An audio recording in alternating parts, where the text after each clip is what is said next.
Hi everybody. So today I'll be orchestrating the 2 minutes of music that I wrote in my last video. Check out that video first as I demonstrated a process for expanding a simple idea into a larger section of a piece.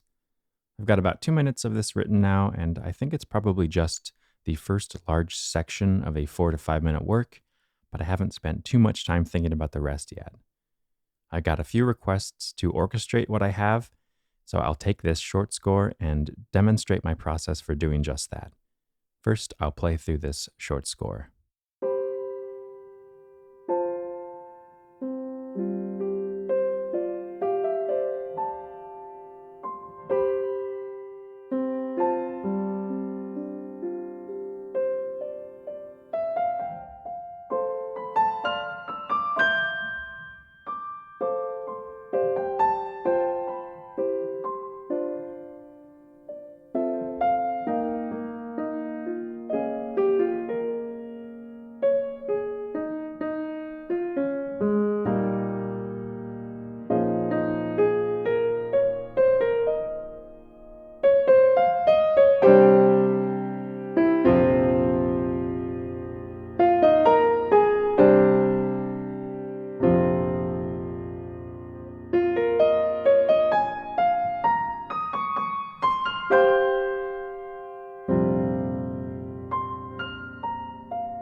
So to keep things simple, I'll just start right at the beginning.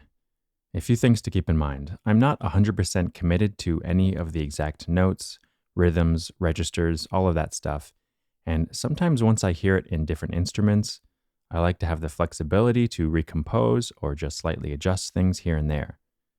Register is particularly important. Just because I have textures or gestures notated in a particular octave doesn't mean that I won't move it around, expand it, or double it up or down the octave. That's just part of the orchestration process. My short scores may or may not reflect the actual orchestral registers where the music will end up, so just keep that in mind as I go through this. So looking at the first few measures, I'll decide how to divvy up this upper register material. There are 3 notes to this opening chord. The easiest option would be to have violins 1, 2, and violas playing there. They could sustain through till before measure 4, which would leave the melodic material probably for some wind instruments.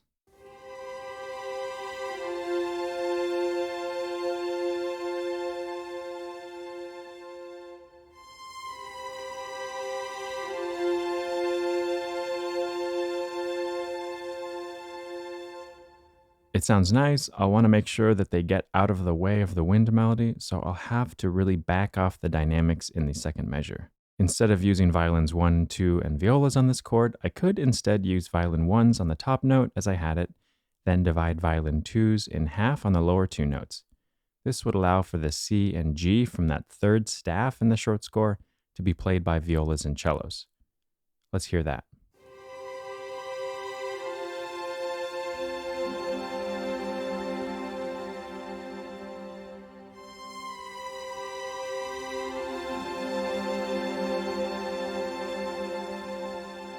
There's a bright intensity to the cello sound in that range that doesn't really work here. I'm going for a really gentle, delicate sound, and it may be wiser to hold off on bringing in low strings. Perhaps I could have bassoons or clarinets on those notes instead. I'll go back to having violins 1, 2, and violas on the top 3 notes. Okay, now I'll figure out the melodic part. Flute or oboe would be great on this melody, or I could have several winds together in unison. I want to keep this moment more intimate, so I think just a solo oboe would be nice on that top staff melodic part. Maybe then an English horn on the middle staff melodic part that fits below the oboe line, then 2 clarinets and a bassoon on the sustaining low staff notes. I'll use the same configuration of wind instruments in measures 4 through 5 as well. Let's hear how the winds sound alone here. For the solo oboe and English horn, I'm actually using the Berlin Solo Wind library, using a few different reverb plugins to make it sound like they're played in the same concert hall. The expressive quality of these solo sample libraries is great for this type of passage. But outside of solo moments, I'll use the regular Berlin wind samples.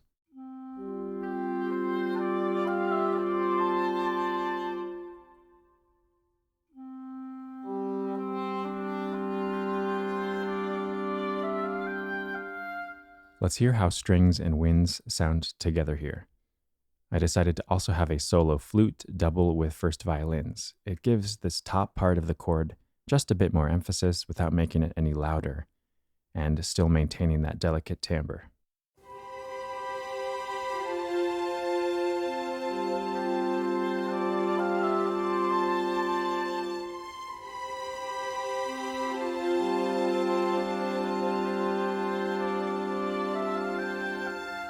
So when orchestrating, if the music doesn't drastically change, the safest and easiest thing to do is just to continue the textures that you've already established in these opening measures.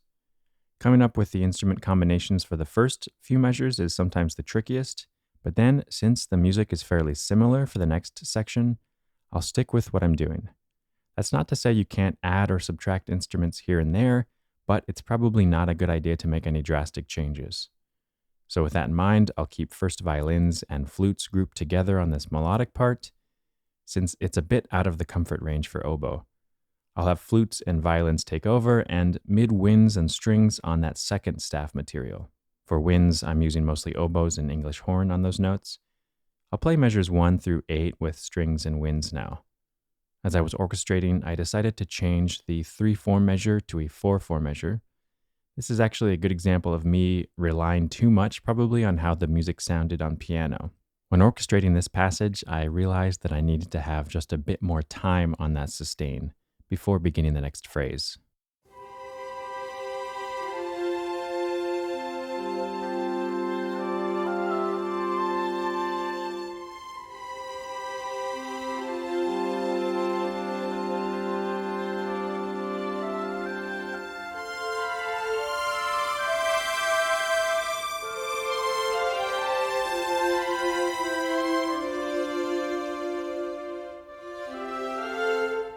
So the next 4 bars begin a new phrase, so this is a good time to make a corresponding textural or instrumental change. The melody is now positioned lower in register, and I want to use a different combination of instruments. Instead of oboes, flutes, and violins, I think I'll use clarinets and violas on the melody. On the upper staff material, I'll stick with violins and upper winds, but I felt that the chord voicing from the short score was positioned a bit too low registrally, so I spread out the voicing and expanded it higher. This also helps clear some of that mid-register space where the melody needs to sit. It's a good time to bring back bassoons as well. I'll have them begin measure 8 on sustaining notes, but then join in with the melody. Measure 11 is the first time I really move into the lower register, so bassoons, cellos, maybe even French horns would be a nice option here. I haven't used any brass instruments yet, but horns are great for blending in with the woodwinds. Let's hear these 4 measures.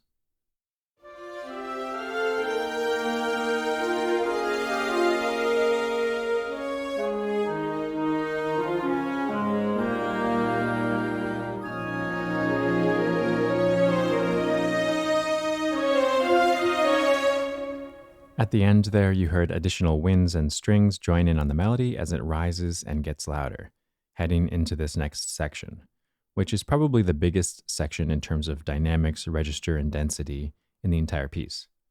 For measures 13 through 18, all of those instruments will stay on the melodic figure in the upper staff. That's flutes, oboes, clarinets, violins, and violas. They'll have strong accented forte downbeat and then back off in dynamics so that the lower parts can emerge. Then they crescendo back to forte on the melody notes and repeat. Let's hear just those instruments first.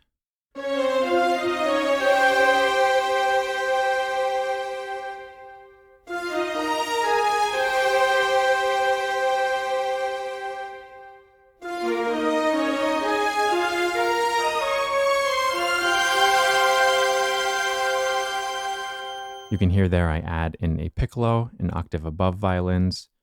So I actually have this melodic figure spanning 3 octaves in measure 17, going into measure 18. In terms of the second and third staves of this short score, I wanted to bring in brass and have low strings and winds featured more prominently. I want the brass exposed on the third beats of these measures, after the upper instruments have played their notes and gotten out of the way a bit. So on beat 1, I'll have cellos and bassoons. Then I add horns, trombones, tuba, and basses. Here's how that sounds.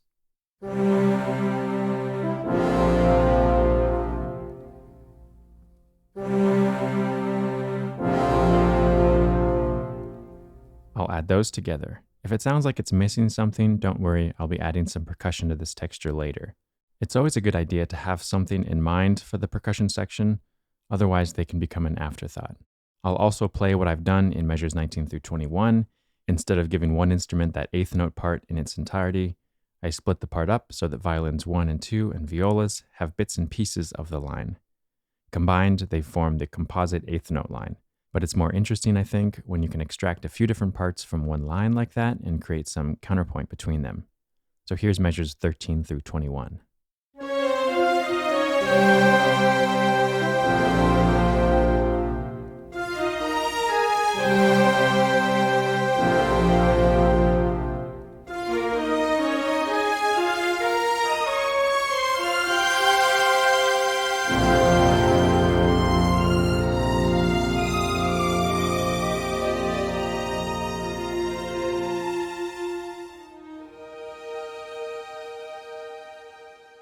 Okay, so that takes us into the final section, which, if you recall, contains the bit of music that I wrote way back last June as an example in my piano to strings video. Obviously, in that video, I orchestrated the idea for strings, but here I went a different route. I felt that I'd already used quite a bit of string bowing, and I wanted a different timbre, so I give the chorale-like music to brass. That's 2 trumpets in unison on the upper notes, then 4 horns divided in half on the middle 2 notes, and tuba on the bass notes. Eventually, I bring in double basses, bassoons, English horn, and trombones in measure 26, but for the most part, I was looking for a lighter, warmer brass timbre. Here's what that sounds like.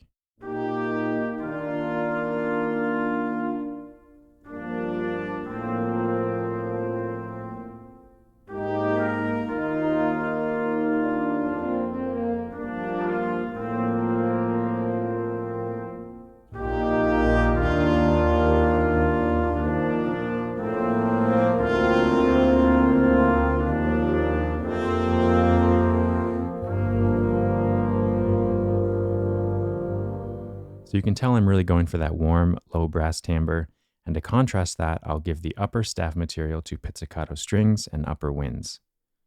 I want to keep it really light and hollow sounding, so I'm having the winds play without vibrato, at least until the moving line towards the end. I'll bring in vibraphone and harp doubling on this upper staff texture as well. Here's what that sounds like.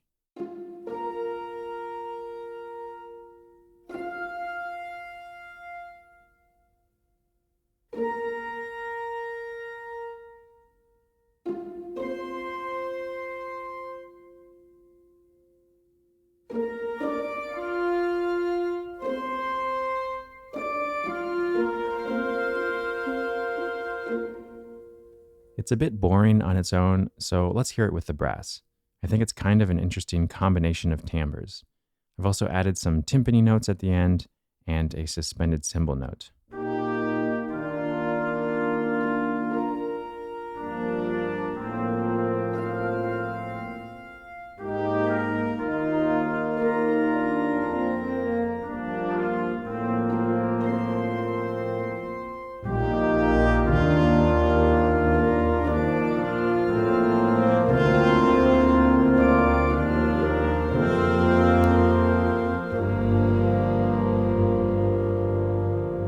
Okay, so I'll play the whole thing now. I've added some additional percussion, mostly timpani, cymbals, and bass drum, plus a very simple harp part. So here it is.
want to play this once more, this time after I adjusted the tempo track. A piece like this sounds too robotic if you don't take the time to adjust the tempo, as a conductor would do naturally. I'll show the tempo track this time. Notice all of the very slight adjustments, usually no more than plus or minus 5 beats per minute, but occasional larger drops in tempo at the ends of phrases.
All right, so that should do it. Overall, I think this is a really simple, straightforward orchestration. The music was simple to begin with, so the orchestration should sort of match that. I'm not doing anything too crazy compositionally, so I don't see a reason to do anything complicated in the orchestration either. So like I said in my last video, I could see myself writing more of this piece, probably starting a slightly quicker tempo section next, so maybe I'll work on this one more in another video. I've uploaded the MIDI file, music XML file, Dorico file, audio stems, and Cubase file to my Patreon page, so check that out if you're interested. Thanks for watching, and I'll see you next time.